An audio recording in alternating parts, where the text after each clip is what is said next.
Hey friends, it's me, the Ebony Otaku, the well-rounded nerd. I have started a new project. I am building Aeronautica Imperialis, and I have two sets of Eldar ships that I'm going to be building.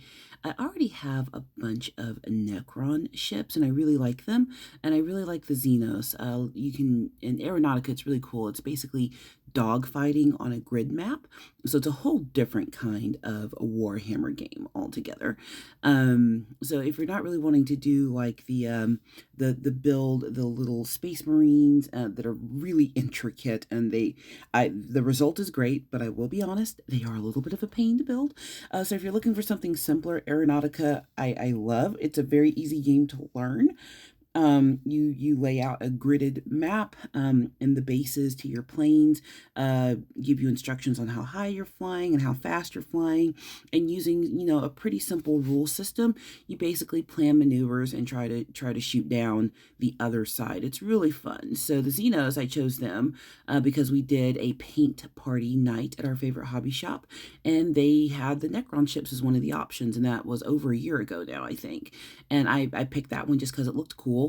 But then they also had an Aeronautica group there who was giving instructions on the game. So my husband really got into playing the game weekly with a group of guys, and that kind of started the people that we game with now when it comes to tabletop gaming.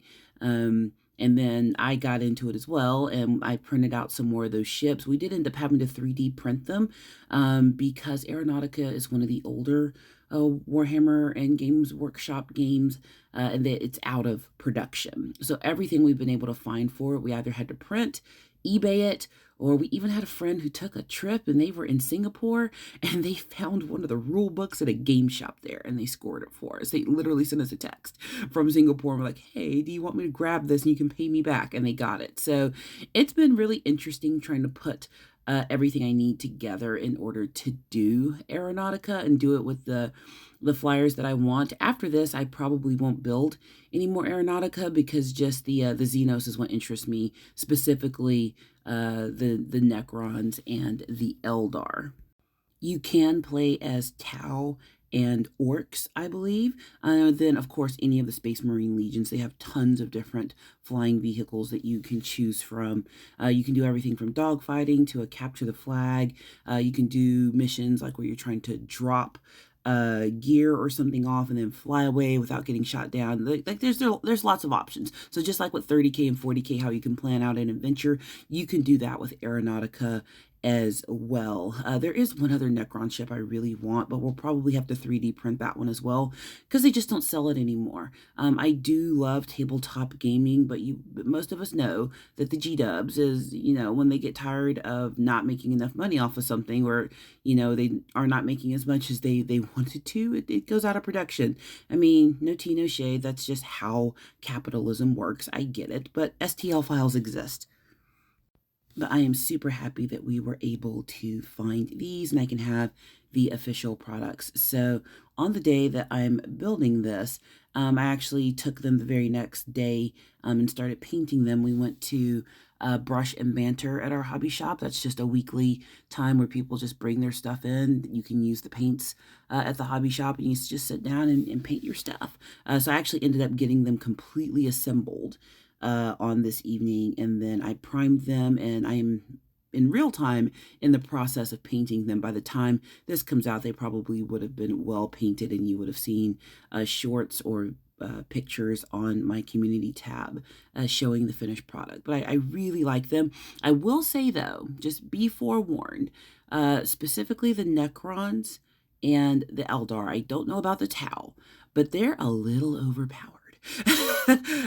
In Aeronautica. And what I mean by that is their ships and their weapons are worth a whole lot more points wise. They can take a whole lot more damage, and they have a special ability that allows them basically to teleport from one spot to another instantly, and other ships cannot do that. It has a name that rhymes with ink, and I'm not going to say it. because I don't want anyone getting mad at me. But if you know, you know. I'm kind of fiddling with this. The first set of ships I'm putting together have a really cool ability where you can flip the wings out, but if you don't get it put together just right, it doesn't work. So I'm literally just working on one ship in this video, and then once I get it put together and figure out the mechanics of it, I literally put the rest of them together. This one took me 20 minutes to put together. I put the rest together in the amount of time it took me to put the first one. But that's kind of how it is when you're building anything on mass. The first one is the easiest one, and then the rest of them, once you got the hang of it, you can just get them together. But my God, today it was frustrating. So I'm going to do what I did last time and do a little bit of voiceover reading from Warhammer while I just sit here and get frustrated over building this. As you know, I like to do things in real time. I don't particularly like doing a lot of jump cuts and stuff when I'm building, because I like to give people an impression of what it's really like to put this stuff together, so you can get a real taste of whether or not you want to do this. You know, it's work, but it's the result that you're after. So whenever you start building or doing something new, just think about what the reward's going to be on the other side, and that should keep you motivated. Last time I read some Warhammer in a voiceover. I did a bit of it when I was building some Emperor's Children, and I was reading out of Fulgrim. And you know what? I think we're just going to pick back up where we left off. How does that sound? Reading from Fulgrim by Graham McNeil. Visions of Treachery. Picking up at the end of Chapter 7. There will be other oceans. Recovery. The Phoenix. And the Gorgon. His first impression of Ferrus Manus was of sheer bulk. The Primarch of the Iron Hands was a brutally rugged giant, his width and height quite unimaginable next to Fulgrim's slender frame. His armor shone like the darkest onyx, the gauntlet upon his shoulder fashioned from beaten iron, and a cloak of glittering mail billowed behind him as he marched. A monstrous hammer was slung across his back, and Julius knew that this was the dreaded Forge Breaker, the weapon Fulgrim had forged for his brother. Ferrus Manus wore no helmet, and his battered face was like a slab of granite scarred from the ravages of 2 centuries of war among the stars. As he caught sight of his brother Primarch, his stern face broke apart in a warm grin of welcome. The sudden change almost unbelievable in the completeness of its reversal. Julius risked a glance at Fulgrim, seeing that the grin mirrored his own Primarch's face, and before he knew it, he too was smiling like a simpleton. To see such honest brotherhood between these two incredible godlike warriors made his heart sing. The Primarch of the Iron Hands extended his arms, and Julius found his gaze drawn to the shimmering hands that shone like rippling chrome under the harsh lights of the embarkation deck. Fulgrim went to meet his brother, and the 2 warriors embraced like long-lost friends, suddenly and unexpectedly reunited. Both laughed in pleasure at the meeting, and Ferrus Manus slapped his hands hard on Fulgrim's back. "It's good to see you, my brother," roared Ferrus Manus. "Throne, I've missed you." "And you are a sight for sore eyes, Gorgon," returned Fulgrim. Ferrus Manus stepped back from Fulgrim, still holding him by the shoulders, and looked over at those who had come to greet him. He released his grip on Fulgrim's shoulders, and together they marched over towards the captains of the Emperor's Children. Julius caught his breath at the nearness of Ferrus Manus, the Primarch towering above him like a giant of legend. "You wear the colors of the first captain," said Ferrus Manus. "What is your name?" Julius was horribly reminded of the first time he had met Fulgrim face to face. fearing a repetition of that humiliating experience. But as he caught Fulgrim's amused expression, he forced some steel into his voice. "I am Julius Caesaron, captain of the first, my lord." "Well met, captain," said Pharismanus, taking his hand and pumping it enthusiastically while waving forward the craggy-faced warrior who had accompanied him from the stormboat with his free hand. "I have heard great things of you." "Thank you," managed Julius before remembering to add, "my lord." Ferris laughed and said, "This is Gabriel Santa, captain of my veterans, and the man who has the misfortune to serve as my equerry. I think you and he should get to know one another. If you don't know a man, how can you trust your life to him, eh?" "Well, quite," said Julius, unused to such informality from his superiors. "He's my very best, Julius, and I expect you will learn a lot from him." Julius bristled at the insult and said, "As I am sure he will from me." "Of that I have no doubt," said Pharismanus, and Julius felt suddenly foolish as he saw a glint of mischief in his strange silver eyes. His gaze slid from the Primarch to Santar, seeing an unspoken respect there as they sized one another up in the manner of warriors who wonder which of them is greater. "Good to see you are still alive, Vespasian," said Pharismanus as he moved on from Julius to take the Lord Commander in a crushing bear hug. "And the Firebird. It has been too long since I saw the phoenix fly." "You shall see her fly ere long, my brother," promised Fulgrim. Picking up partway through Chapter 8. The most important question. War Master. Promise. Chapter 8. The most important question. War Master. Progress. The two Primarchs wasted no time in convening the senior officers of the legions in the Heliopolis to discuss strategy for the destruction of the Diasporex. The marble benches nearest the dark floor were filled with purple and gold of the Emperor's children, and the black and white of the Iron Hands. So far, the Council of War was not going well, and Julius could see the color rising in Pharismanus as Fulgrim dismissed his latest idea as unworkable. "Then what do you propose, brother? For I have no more stratagems to suggest," said the Primarch of the Iron Hands.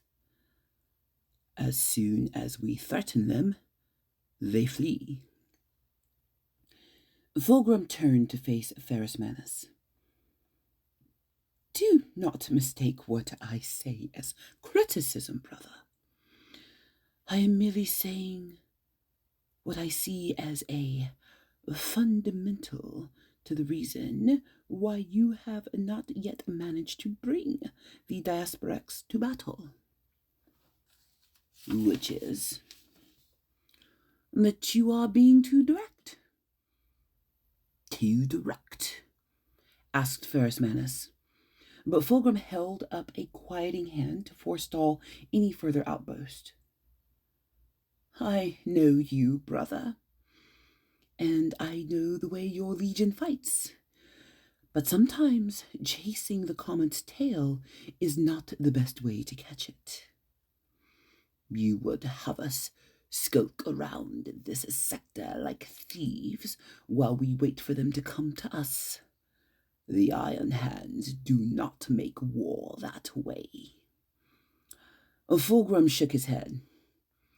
Do not think for a moment that I am unaware of the simple joy to be had in going up in the center. But we must be prepared to accept that other ways may advance our cause more perfectly. Fulgrim walked the circumference of the Heliopolis as he spoke, directing his words to his fellow Primarch and the warriors who surrounded him.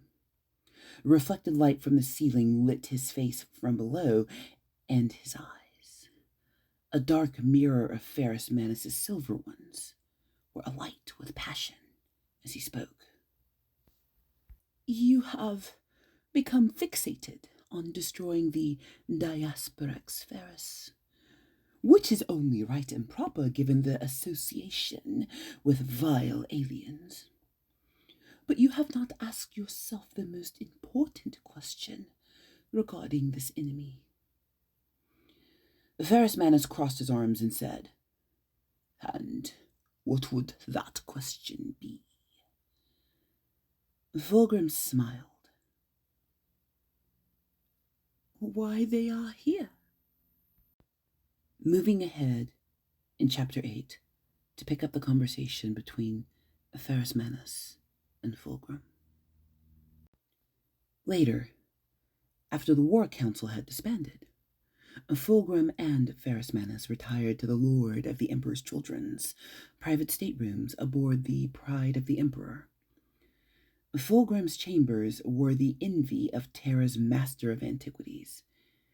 Every wall hung with elegantly framed pictures of vibrant alien landscapes or extraordinary pictures of the Astartes and mortals of the Crusade. Antechambers filled with marble bust and the spoils of war radiated from central staterooms, and everywhere the eye fell, it alighted on a work of unimaginable artistic beauty. Only the far end of the room was bare of ornamentation, the space filled with part-carved blocks of marble and easels of unfinished artwork. Fulgrim reclined on a chaise lounge, stripped out of his armor and dressed in a simple toga of cream and purple.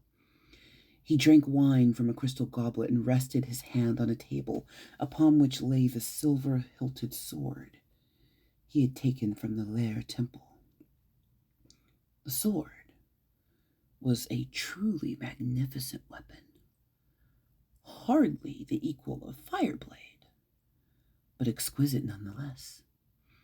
Its balance was flawless, as though it had been designed for his hand alone, and its keen edge had the power to cut through Astarte's plate with ease. And the purple gem at the pommel was of crude workmanship, but had a certain primitive charm to it that was quite at odds with the quality of the blade and hilt. Perhaps he would replace the gem with something more appropriate. Even as the thought arose, he dismissed it, feeling suddenly as if such an exchange would be the basest act of vandalism. With a shake of his head, Fulgrim put the sword from his mind and ran his hand through his unbound white hair. Ferrus Manus paced the room like a caged lion, and though the scout ships were even now hunting the Diasporix fuel collectors, he still chafed at this enforced inaction. "Oh, sit down, Ferrus," said Fulgrim. "You will wear a groove in the marble. Take some wine." "Sometimes, Fulgrim, I swear this isn't a ship of war anymore. It's a flying gallery," said Ferrus Manus, examining the works hung on the walls. "Although these pics are good. Who took them?" "An imagist named Euphrates. I'm told she travels with the 63rd expedition." "She has a fine eye," noted Ferrus. "These are good pics." "Yes," said Fulgrim. "I suspect that her name will be known throughout the expedition fleet soon." Although I'm not sure about these paintings, said Ferris, pointing to a series of abstract acrylics of riotous color and passionate brushstrokes. You have no appreciation of the finer things, my brother, sighed Fulgrim. These are works by Serena de Angelis. Noble families of Terra would pay a small fortune to own such a piece. Really? Said Ferris, tilting his head to one side. What are they supposed to be? They are, began Fulgrim, struggling to put words into the sensations and emotions evoked by the colors and shapes within the picture. He looked closely at the picture and smiled. They are recreations of reality formed according to the artist's metaphysical values and judgments, he said, the words leaping unbidden from his lips. An artist recreates those aspects of reality and represent the fundamental truth of man's nature. To understand that is to understand the truth of the galaxy. Mistress De Angelis is aboard the Pride of the Emperor. I should introduce you to her. Ferris grunted and asked, Why do you insist on keeping such things around? They are a distraction from our duty to the Emperor and Horus. Fulgrim shook his head. These works will be the Emperor's children's lasting contribution to a compliant galaxy. Yes, there are planets yet to conquer and enemies yet to defeat. But what manner of galaxy will it be if there are none to appreciate what has been won? The Imperium will be a hollow place if it is to be denied art, poetry, and music, and those with the wit to appreciate them. Art and beauty are as close to the divine as we find in this godless age. People should, in their daily lives, aspire to create art and beauty. That will be what the Imperium comes to stand for in time. And it will make us immortal. I still think it is a distraction, said Ferris Manus. Not at all, Ferris. For the foundations of the Imperium are art and science.